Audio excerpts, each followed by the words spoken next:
don't wear hijab, Mhm. does it make you less Muslim? Like, what do you think? In France, that wearing hijab is banned, Mhm. and it create anger.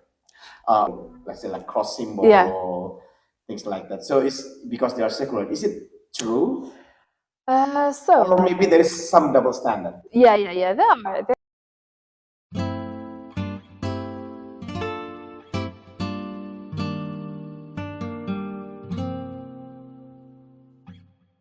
Halo Sobat Deka, ketemu lagi di channel The Karanganjar. Nah, saat ini kita ditemani oleh seorang cewek yang manis banget ini dari the name Inez. Inez, ya, not Salma Hayek. Oh no, not Salman. No. Inez. Oke, coba teman-teman tebak ya, kira-kira dia ini berasal dari negara mana? A. France, B. Meksiko, C. Bangkalan. Ayo, tebak. Where you from? France. France. Yeah. I'm France. So I'm from France. I was born and raised in France, but my parents are from Tunisia. Okay, Tunisia. Yes, North Africa. Carthago. Carthago. Yeah. Very close there. It's a country with a majority of Muslims. So I'm a Muslim, and we talk a lot about Indonesia. Waalaikum salam. Ya. And we Salma talk. Hayek bisa balas salam guys. Salam. Ya. So, yeah, I think in the Arab world and Muslim world, we talk a lot about Indonesia as the first most populated country of Muslims. So we talk a lot about it, and I was really interested to go there and see the differences that I could see with my, let's say, Arab and Berber culture. So yeah, that was my first interest, and then the coffee plantation. Well, obviously I love coffee, and I really wanted to be closer to the culture, to people, talk about common interests first, which is the coffee, could be the coffee, and talk with the customers, people, discover more about. So I've really felt how in Asia, coffee is really important, and they all have their unique way to make the coffee. So I think I was really interested to see what's the unique way of Indonesia in making coffee in the process. So yeah. Jadi buat teman-teman yang belum tahu ya Tunisia itu gimana. Tunisia itu adalah sebuah negara di Afrika Utara. Nah, buat teman-teman mungkin kalau ketika ngomongin Afrika, yang dipikirkan adalah orang-orang yang berkulit hitam. Nah, ternyata di Afrika itu macam-macam orangnya. Jadi memang kebanyakan memang dari ras kulit hitam, tapi ada juga yang coklat sampai yang putih itu ada. Gitu. Nah, okay, you can explain a little bit like what is Tunisia? What is the background race? So are they Arab or are they African or are they things like that. So. All right. So what can I say? First, it's a very small country next to Algeria and Libya. They are about. You know, only from the World Cup. From the World Cup. But yeah, I can understand. Yeah, it's quite famous in France because it was colonized by French, and they got their independence in 1956. So very recent. They are in Africa, so we say that they are Africans because they are in Africa. They've been colonized by Arabs. They were Berber at the time. Very back in the days, and then they were colonized by Arabs. So some people don't like when they say, "Oh, Tunisians are Arabs," or there are a lot of controversy behind it. But so at the end, we are just Tunisians. We have Berber blood, Arab blood. It's really multicultural, very mixed. As well, mixed with the Europeans also. So because Tunisia has a coastline with the Mediterranean Sea. So very easy for them to go to Europe, Middle East, and also in Africa. So yeah, very mixed. So they are known to be very open-minded people because they have this mix of culture, and they are also known to be very rebellious people. Rebellious. Yeah, rebellious. So since the Roman times. Hannibal, exactly. Yang pernah nonton nggak Hannibal? Jadi Hannibal itu salah satu raja paling kuat di zaman Roma yang berani menentang kekaisaran Roma, dan mereka hampir berhasil mengalahkan Roma. Cuma sayangnya si Hannibal ini menggunakan rute yang agak sembrono ya. Jadi dia nyebrang dari Tunisia ke Spanyol, terus melewati pegunungan Pyrenees untuk menyerang Roma. Nah, ketika melewati pegunungan yang liar itu, yang terlalu dingin, itu 2/3 dari pasukannya mati di tengahnya. Sehingga dia gagal. Oke guys, kita ketemu teman lama kita, Andre Bugar. Ya, silakan menyapa dengan bahasa Bangkalan ya.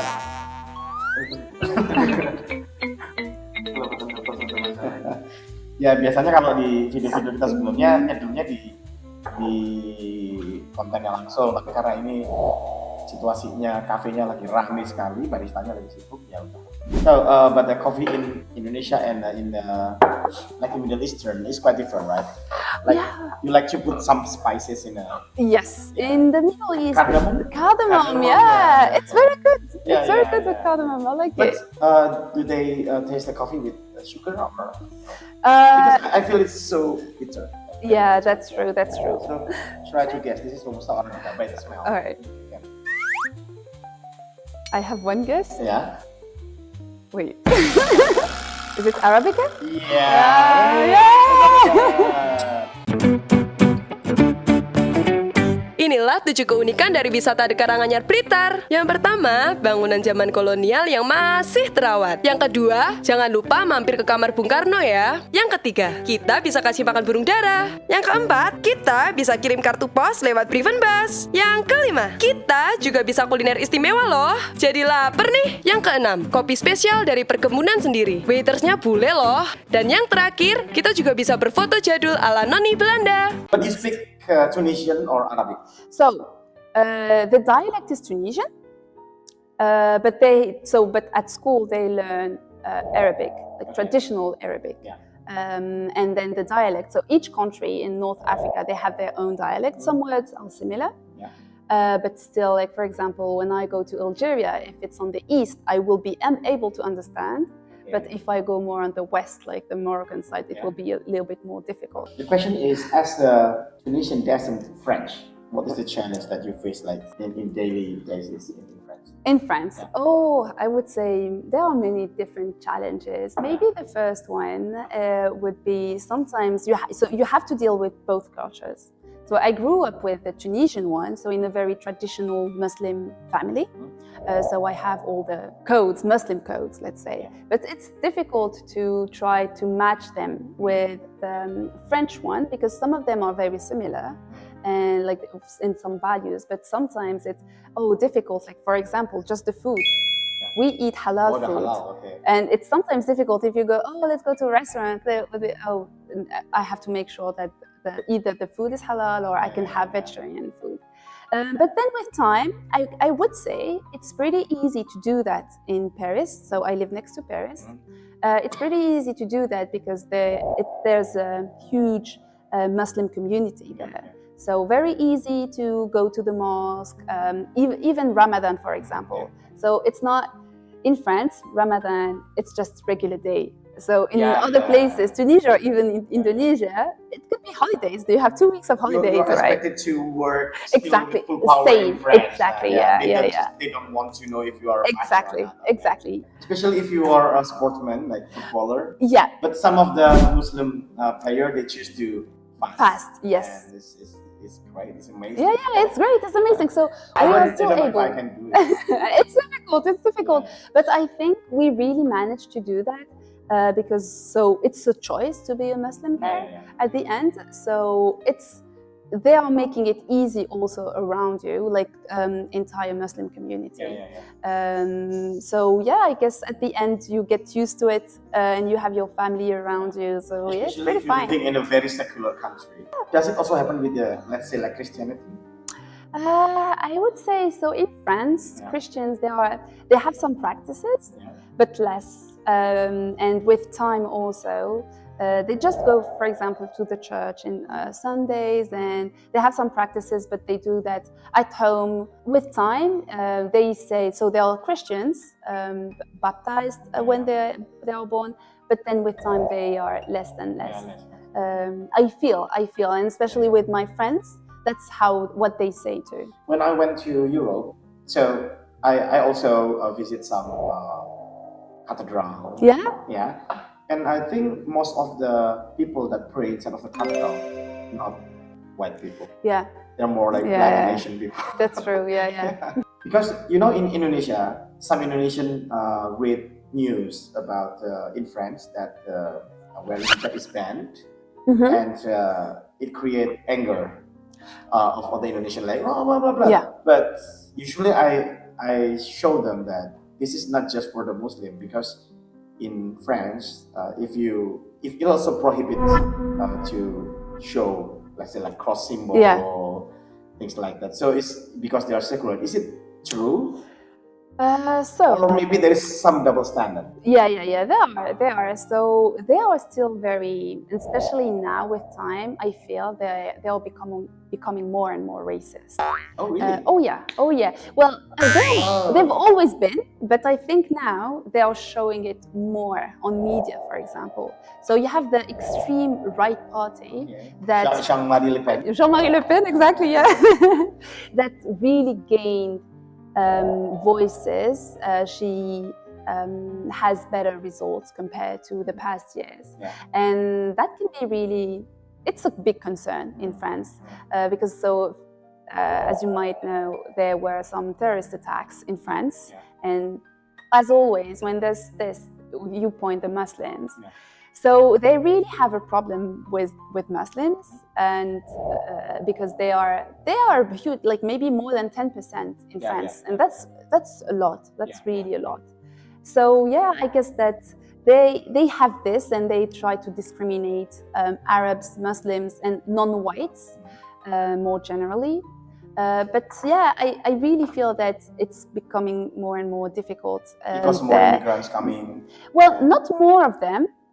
Because they still have, you just have the Schengen states, so only Europeans can come. But yeah, there are a lot of migrants because also. And they think that they steal the job. Yeah, exactly. They think, but when you will tell them, "Oh, go to the construction," they won't go. They won't go. That's the problem, because the young European, they like to travel. Yeah, exactly. They don't want to work. They don't want to do the dirty work. Of course, yeah. So that's what we call the blue collars. So my dad, when he went to France, he was in the construction, and he's telling us, like, all the people that are working in the construction are Africans, are people that they migrate, they come to try to find a job, gain money, send it to their original country. And so they are saying this, but at the same time, we need people to work. So yeah, hopefully with time it will change. But yeah, it's still a very touchy subject now because of the elections. But yeah, we'll see with time how. But you know, when we see the French national team, like a lot of Muslim players, like Zidane or definitely Mesut Ozil. Yeah, Mesut Ozil is German, you know. Yeah, Mesut Ozil. Oh no. So he's a Turkish descent. Okay. But he's a German. Yeah. So he said that if we win, I'm a German. If we lose, I'm a Turkish. He said that. Yeah. Wow. Maybe it's Zidane or Benzema once said that. You know? Oh wow. You know Benzema? Yeah, Benzema. Yeah. But also, sorry to ask this. Do you think it's about their perspective of the Muslim in Europe? Because most of the Muslims in Europe are from Algeria, Morocco, maybe Pakistan. Yeah. Where they have like a history with the French. Yeah. Will it be the same if the majority of Muslims in Europe are Indonesian, for example? Because I think those people, what they call this is Islamic things, is mostly about the culture. And you know, the culture in the East Asia is more soft. So will it make some difference? Yeah, it could be. Well, it's an interesting question. It could be because so what they say, the problem that they have. So for example, if we take the example of the hijab, they would say, oh, women are oppressed. That's why they have to do that. Because they think about how in Arab countries, like for example, oppressed ones, like it used to be in Syria, for example, they have this image in their minds. So they don't really try to learn about Islam and how people are just practicing. It's just that they have some ideas and they keep them, and we don't really learn that at school neither. So yeah, it could be different. I think they've never really encountered Asian Muslims, just through the TV and not because that for sure. example in Netherlands, like a lot of Indonesian and the Moroccan, but mostly the problem is with Moroccan, not the Indonesian. Honestly, it could be. Yeah, we have to ask them directly, but yeah, there could be, because there are quite some differences between Asian Muslims and Arab Muslims. Don't really like to say that, but there are quite some differences. It's more about, not about the religious thing, but it's more about culture. Culture, exactly. For example, because in the Middle East, the concept of family is very strong, but you know the European is like very less strong. But in Asia is also strong, but not as strong about the pride, for example. If you still remember in the final 2006, France against Italy, you know when Zidane like I remember that. And we know the reason is because Materazzi said that I prefer to choose your sister. Like, for us, like, come on, why you take his like, what is it? Provocation.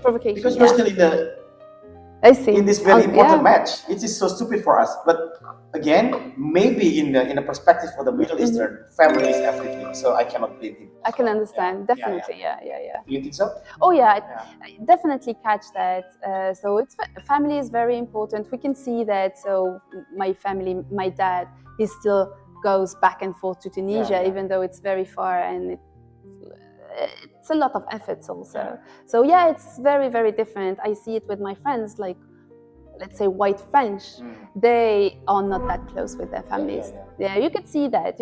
But I think also it could be related to our religion, because it's really important to always be together and evolve together. And most of them, they are not very religious. So yeah, they do their own thing. They reach 18, they leave the house. And then the parents, they have some houses where they have some nurses. So it's not that close, I would say. Okay, so Inez, so what do you see the difference between Indonesian Muslims and in the Middle East? In the Middle East, and the Arab one. I would say, so mostly related to the culture, but I was really surprised how art was really important in Indonesia. The art, like any type, dancing, painting, the art. The art.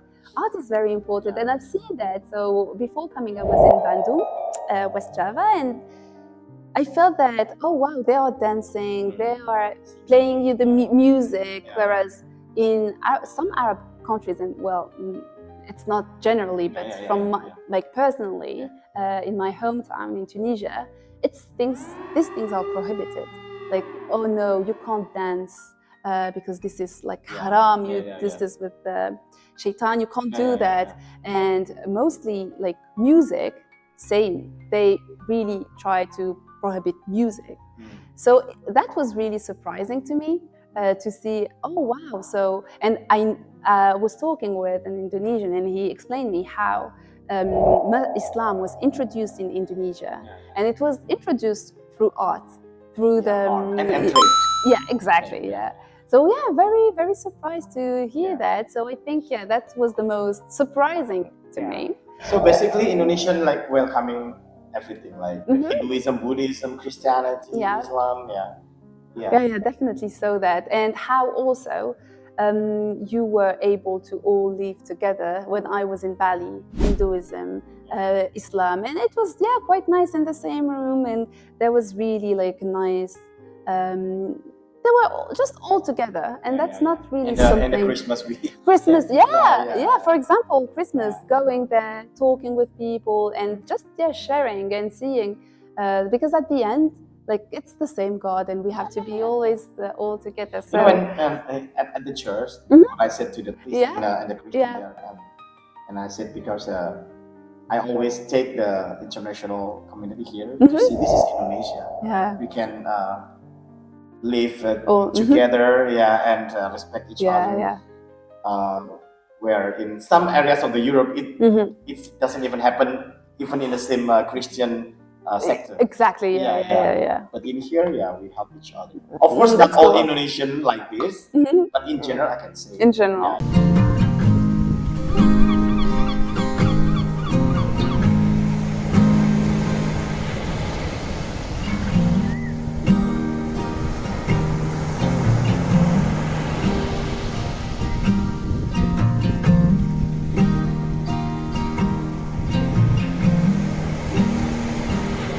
The Karanganjar Coffee. And I see in Tunisia, quite a lot of women don't wear it. The hijab, the veil. So most of them. So it depends how in time. But back in the days, they were not wearing it. It was not something. It was not in the culture, let's say. But with time, women started to wear it more. So talking with them, from my understanding, it was quite fashion at one point. And all the women started to wear it without really, of course, there's the meaning. They are Muslims and they know it's mandatory and for them, they will wear it. But once the fashion came in, they all start to do it. And then it became more cultural. But also there was, I guess in parallel, the rising of some extreme Islamists, I would say. So it was quite in the parallel move, and now there are a lot that are wearing, but there are also some that are not wearing, like especially in big cities. And if you go to the countryside, they will all wear it, but like I would say with habit, culturally, exactly. Was it started during the 80s, right? Like, yes. And in Indonesia, I mean, like people start wearing this hijab is from the 2000s. Oh, 2000, so quite recent. So if you see photograph, in the 90s, 80s, no. Oh wow. Yeah, most of us, they don't. Not we. Women. Oh wow, interesting. And you don't wear hijab? Does it make you less Muslim? Like, what do you think? So wearing the hijab or not is very, very personal. In the sense, for me, it has to be related to your faith, and I feel so that with my readings, where this is coming from, what's exactly the hijab? Where is it in the Quran? So this was my first question. And when I realized, though, there are 2 verses about so it's not even the hijab, because the literal meaning never mentioned about that. Exactly. Hijab means barrier. Exactly. So it's not related to the dress code. Yes. They have 2 words, the khimar and jilbab. Exactly. These are the 2 meanings, but here again, it's not saying, it's not the traditional hijab that we know today, so covering the hair and everything. So I really start learning, okay, so back in the days we have these 2, what was the context, what was, is it cultural? So just trying to understand. And when I was reading, and it was in the context of the war, to try to differentiate Muslims to slaves. And so I was like, okay, I guess at the end, we just need to learn and really understand the why behind. At the time when I was reading, I've decided, all right, I'm not in that context, so we'll see how we'll go with time. We're not slaves. There are no slaves anymore. Yeah, that's true. But I mean, at the end, it's very personal, and my mom is wearing it, for example. I'm not going to tell her, why are you wearing it now? You know, with time, it's just that it became a habit. And I'm totally okay. If a woman needs that to really feel closer with her faith, that's totally fine. That's totally fine. I guess just at the end, you really need to understand, all right, what's the difference between the culture and the religion and the faith? If the action that you're doing, you put some intention, niyyah, which for me is the most important thing. Well, at the end, if it's helping you to feel closer to God, then do it. But I feel that for me, from my understanding, it was really Quran promotes modesty. and it's very important, and that's also the meaning of hijab. So I try to do that not only in my dress code, but also in my intentions, behavior, actions, all these things. All these things are very important to me. So yeah, I would say, yeah, I'm not wearing it. It's just a choice by a personal choice, by my reading, and who knows, maybe in time it will change. But for now, just through my reading is that. Is the freedom of choice. Whether you want to wear it or not is personal, exactly. Never interfere and never force it, because the thing when it becomes cultural, I feel, this is just my personal opinion, is that you just forget about the real meaning behind. And there's one verse in the Quran that says the best garment or the best clothes is the clothes of righteousness. So whatever you wear, be righteous person. Exactly. Spell it right? Righteous. And because I believe that God is not a fashion designer. That's cool. And what I see from in the Middle Eastern people, even the children, they don't wear hijab when they were young. So depends where. So if I'll take the example of Tunisia, because that's what I know. So yeah, kids, they don't wear it. Most of them, they don't wear it. It's more so when they become more adults. Let's say around because 40. Even if you believe that this is mandatory, it's mandatory for those who already grown up, for the kids.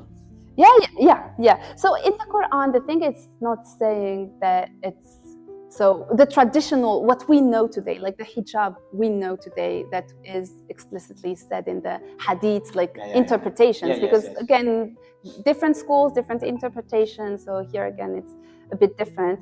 But so yeah, kids, they usually don't wear it, and I was quite surprised when I saw here in Indonesia at schools, especially here in Blitar, like we were at the temple and there were some classes, like very young, maybe 4 years old, and they were all wearing it, and it was quite surprising. I was like, oh wow, yeah, I've never seen that before. Yeah, sure. So yeah, come to the coffee plantation here in Blitar. You will have very, very much fun.